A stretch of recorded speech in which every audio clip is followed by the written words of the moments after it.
చాలా మంది ఉన్నారు. ఎందుకంటే బాబు గారు వచ్చేస్తే బస్సు ఫ్రీ అని అనుకున్నారు.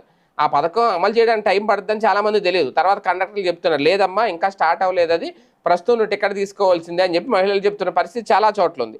అయితే ఇప్పుడు ఆ సమయం దగ్గరికి వచ్చేసింది అంటున్నారు. త్వరలోనే ఉచిత బస్సులు రై రైమంటూ ఆంధ్రప్రదేశ్ రోడ్ల మీద తిరగబోతున్నాయని చెప్తున్నారు. అయితే ఇందులో ప్రధానంగా విద్యుత్ బస్సులను ఉచిత బస్సులుగా తిప్పే ప్రయత్నం చేస్తుందట.